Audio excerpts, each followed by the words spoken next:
T20 news కి స్వాగతం.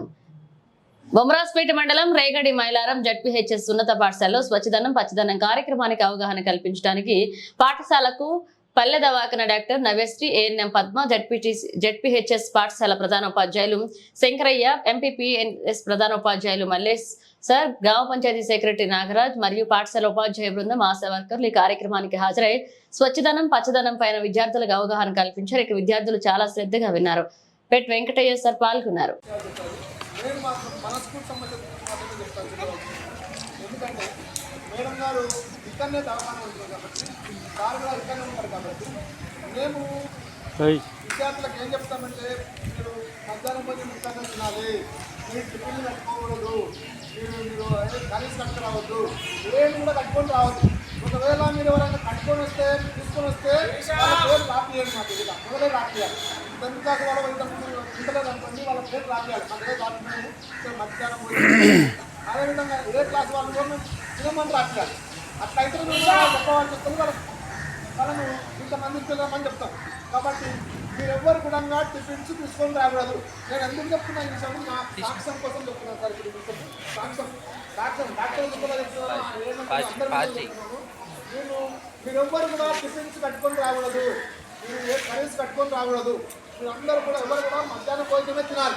స్కూల్లో అందరూ సమానంగా మధ్యాహ్న భోజనమే తినాలి. మధ్యాహ్న భోజనం వాళ్ళకి విన్నవించేది ఏంటంటే వాళ్ళు పరిశుభ్రమైన నీటిని వాడాలి, నలుగురు రావాలి. నలుగురు రానప్పుడు ఇద్దరు వస్తే ఆ ఇద్దరు రానున్న ప్లేస్లో వాళ్ళు మనిషి పెట్టాలి అని మినిస్టర్ పెట్టాను, అన్నీ పెట్టాను, ప్రతిరోజు చెప్తున్నాను. అయినా కూడా వాళ్ళు మా ఊరు మా మీద ఎవరేం చేస్తారు అనుకుంటారు, ఏమనుకుంటారు కానీ ఒక నిమిషం రమ్మని సార్, వాళ్ళే రావాలి. లేదు సార్, మేడం వాళ్ళకి చెప్తున్నాను. మేడం వాళ్ళు విలేజ్ సెక్రటరీ గారు మీరు రోజు అప్పుడప్పుడు కనెక్ట్ చేసి వాళ్ళకు సార్ సత్యాలని అప్పుడప్పుడుగా రెగ్యులర్ రమ్మని చెప్పి సార్ ఇక్కడనే తినమన్నాం. సార్ ఇక్కడనే తింటాడు. అప్పుడప్పుడు వచ్చి తనిఖీ చేసేటట్టు అక్కడున్న వాళ్ళు బాగుపడతారని ఆలోచన చేస్తున్నారు. మరి మీ అందరూ కూడా ఇష్టం ఉంటుంది సార్. మేము ఫస్ట్ అక్కడ వేయింది కాబట్టి నేను చెప్తున్నాను. లేకపోతే అక్కడ టెక్నికల్ అని చూడాలి కాబట్టి ఎవరు కూడా రాలేదు. అంటే రాకపోతే నేను ఎవరు రాలేదో వాళ్ళ పేరు రాకేసి ఒప్పుకోను, ఒక మనిషి వెళ్ళిపోయిందని చెప్తున్నాను. నలుగురు ఇంతమందికి ఒకరే వేయాలంటే నేను ఇష్టమంది చేస్తాను. నా పిల్లలు సార్ మంచిగా లేదు, సార్ మంచిగా లేదు, నేనేం చేస్తాను? నా కేటగిరీ కాడికి చెప్తున్నాను, మంచిగా ఏంటని చెప్తున్నాను. కానీ వాళ్ళు చేస్తుంది నేనేం చేయాలి అంటే నేను అటువంటి లాభించేది ఏం లేదు కదా. నేను వాళ్ళకి ఒక రూపాయి తీసుకుంటలేదు. నేనేమంటున్నా స్వచ్ఛదనం అంటే ఏంది? స్వచ్ఛంగా ఉండడం. స్వచ్ఛంగా ఏడు ఉండాలి? ఫస్ట్ మన చుట్టూ మనం స్వచ్ఛంగా ఉండాలి. తర్వాత దూరం ఫస్ట్ మన చుట్టూ మనం స్వచ్ఛంగా ఉంటే ఏమైందంటే మీ చుట్టూ నువ్వు ఉంటే అందరూ మన చుట్టూ మనం అనుకుంటే మొత్తం క్లీన్ అయినట్టే కదా. మనం ఏం చేస్తున్నాం చాలామంది అంటే విద్యార్థులమైన పక్కన ఈ పక్కన ఒక కష్టం చెత్తవాడు అనుకో, ఇది నాది కాదు, వీడి వరకే మా ఇల్లు, వీడి వరకే మా క్లాసు, వీడి వరకే నా బెంచి, ఇలాంటివి కొన్ని తీసేసుకోవాలి మనం మా మైండ్లో నుంచి. కొన్ని తీసేస్తే ఏమవుతుంది? స్వచ్ఛదనం పెరుగుతుంది. స్వచ్ఛంగా ఉండాలి. మనిషి ఎప్పుడు ఎట్లా ఉండాలి? స్వచ్ఛంగా ఉండాలి. స్వచ్ఛంగా అనేది స్వచ్ఛం అంటే మంచిగా, స్వచ్ఛంగా అంటే మంచిగా. అలాంటిది ఏంటంటే మన దగ్గర మెయిన్ మలేరియా డెంగ్యూ రానికి కారణాలు ఏంటంటే మన దగ్గరనే ఉన్నాయి. ఇప్పుడు అందరి దగ్గర ఊళ్ళకు డాక్టర్ చెత్త డాక్టర్ వస్తుంది. అందులో ఎవరు పక్కన ఇంట్లో ఎవరైనా లేపుతారు కదా, తలుపు ముట్టుతారు కదా, వాళ్ళు ఇంటి ముందర పడుతుంది. ఇదైతే వాస్తవం. ఇలా ఎందుకంటే మనం వేయదు, కొన్ని అలవాటు పడాలి. ఇప్పుడు మనం ఇంత చదువుకున్న జనరేషన్ చదువుతలేం కదా. మంచి మనకి ఎంత టెక్నాలజీ ఉంది. ఒక్కొక్క స్కూల్లో ఇప్పుడు 8 లక్షల టీవీ ఉంది.